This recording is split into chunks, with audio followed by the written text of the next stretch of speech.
BJP की राजनीति में वसुंधरा की बड़ी वापसी।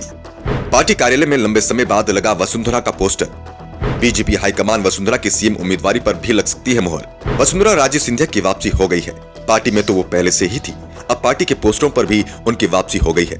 वसुंधरा लंबे समय से पार्टी पर दबाव बना रही हैं कि उन्हें सीएम उम्मीदवार घोषित किया जाए। वसुंधरा की ये मांग तो पार्टी हाईकमान ने अभी तक नहीं मानी, लेकिन ये संकेत जरूर दे दिया है कि बीजेपी को वसुंधरा की बेहद ज्यादा जरूरत है। इसलिए बीजेपी प्रदेश कार्यालय में लगे पोस्टर में अब वसुंधरा का चेहरा भी दिखाई देने लगा है। पहले पोस्टर में प्रदेश के नेताओं में सिर्फ पार्टी के अध्यक्ष सतीश पुनिया और बीजेपी विधायक दल के नेता गुलाब चंद्र कटारिया का ही फोटो लगा था, लेकिन अब इसमें तीसरा नाम वसुंधरा राजे सिंधिया का भी शामिल हो चुका है।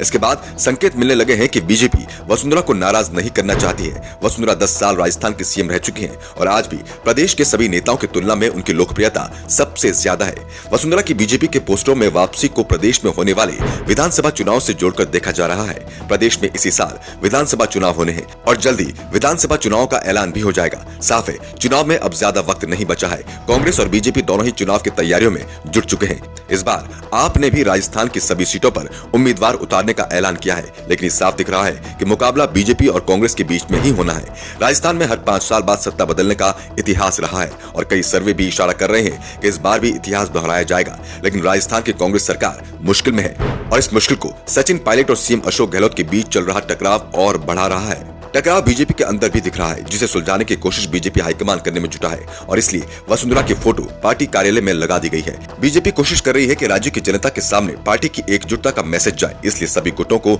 साधने की कोशिश हो रही है। राजस्थान में पीएम मोदी का कार्यक्रम में तय हो गया है और पीएम मोदी के कार्यक्रम में राजस्थान बीजेपी की एकजुटता को दिखाया जाएगा। ऐसे में वसुंधरा को महत्वपूर्ण जिम्मेदारी सौंपने के संकेत भी मिल रहे हैं। वसुंधरा की नाराजगी को दूर करने के लिए पहला कदम पार्टी पोस्टर में उनकी मौजूदगी के रूप में देखा जा रहा है। इससे ये संदेश भी दिया जा रहा है कि वसुंधरा कमजोर नहीं है, बीजेपी को आज भी उनकी जरूरत है।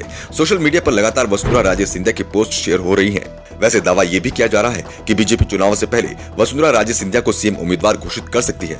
बीजेपी कर्नाटक की तर्ज पर राजस्थान में चुनाव लड़ सकती है। जैसे येदियुरप्पा को एक निश्चित समय के लिए सीएम बनाया गया था, वैसे ही प्रयोग राजस्थान के साथ कर सकती है। वसुंधरा के करीबियों ने भी इस बात की पुष्टि की है कि राज्य को सरकार बनने पर 3 साल का कार्यकाल दिया जा सकता है। 3 साल बाद राज्य में नेतृत्व बदल दिया जाएगा। जिस तरह से कर्नाटक में येदियुरप्पा को हटाया गया, उसी तरह से वसुंधरा राजे सिंधिया को हटाया जा सकता है। इसके बाद उन्हें केंद्रीय राजनीति में शामिल कर लिया जाएगा, लेकिन इसके लिए जरूरी है कि पहले राजस्थान में पार्टी को एकजुट किया जाए और सत्ता हासिल की जाए, क्योंकि बिना एकजुट हुए राज्य में बीजेपी का जीतना आसान नहीं होगा, क्योंकि राज्य में कांग्रेस भी बेहद मजबूत स्थिति में है और इस समय सरकार में भी है।